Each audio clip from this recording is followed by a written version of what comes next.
Hi అండి, అందరికీ నమస్కారం అండి. ఫ్రెండ్స్, ఇప్పుడు అందిన వార్త. ఇక ఉద్యోగులకు అదిరిపోయే గుడ్ న్యూస్. ఇక జీతం పరిమితి 25,000కు పెంపు అంటూ అప్డేట్ అయితే రావడం జరిగిందండి. అయితే ఇందుకు సంబంధించిన పూర్తి వివరాలు అయితే మన వీడియోలో తెలుసుకుందామండి. వీడియో మాత్రం ఎక్కడా స్కిప్ చేయకుండా చూడండి ఫ్రెండ్స్. అప్పుడే మనకి పూర్తి సమాచారం అయితే తెలుస్తుంది. లేట్ చేయకుండా వివరాల్లోకి వెళ్ళిపోదాము. ఇక త్వరలో ఈపీఎఫ్ఓ మరో కీలక నిర్ణయం దిశగా అడుగులు వేస్తుంది.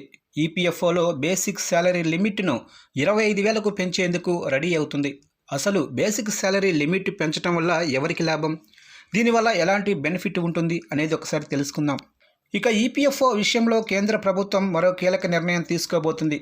ఈపీఎఫ్ఓలో బేసిక్ శాలరీ లిమిట్ ఇప్పుడు 15,000 ఉండగా దీనిని 25,000కు పెంచే అవకాశం ఉందని తెలుస్తుంది. వచ్చే ఏడాది ఫిబ్రవరిలో సెంట్రల్ బోర్డ్ ఆఫ్ ట్రస్టీస్ సమావేశంలో ఈ ప్రతిపాదనపై చర్చ జరగనుంది. కార్మిక సంఘాలు కూడా బేసిక్ శాలరీ లిమిట్ను పెంచాలని ఎప్పటి నుంచో కోరుతున్నాయి. ఈ పరిమితిని పెంచితే 1,00,00,000 మందికి పైగా ఉద్యోగులు ఈపీఎస్ కవరేజీలోకి వస్తారు. అలాగనే బేసిక్ శాలరీ లిమిట్ పెరిగితే లాభమా నష్టమా అనే వివరాలు ఇప్పుడు మనం తెలుసుకుందాం. ఈపీఎఫ్లో ఉద్యోగి జీతంలో 12% ఈపీఎఫ్కి వెళ్తుంది. ఎంప్లాయర్ దీనికి 12% కలుపుతారు. అందులో 8.33% ఈపీఎస్కి పోతుండగా 3.67% ఈపీఎఫ్కి వెళ్తుంది. ఒకవేళ బేసిక్ శాలరీ లిమిట్ పెరిగితే ఇవన్నీ పెరిగే అవకాశం అయితే ఉంటుంది. దీనివల్ల జీవితాంతం పెన్షన్, ఈపీఎఫ్పై ఎక్కువ వడ్డీ, ఎంప్లాయర్ చెల్లింపు వంటివి పెరుగుతున్నాయి. దీనివల్ల ఎక్కువ మంది పెన్షన్ పరిధిలోకి రావడంతో పాటు వృద్ధాప్యంలో ఆర్థిక భద్రత చేకూరుతుంది.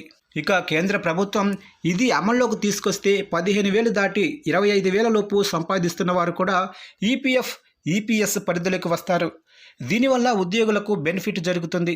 ఇప్పటి వరకు 15,000 కంటే ఎక్కువ బేసిక్ వేతనం తీసుకుంటున్న వారికి ప్రావిడెంట్ ఫండ్, ఉద్యోగుల పెన్షన్ స్కీములో చేరాలనే బలవంతం లేదు.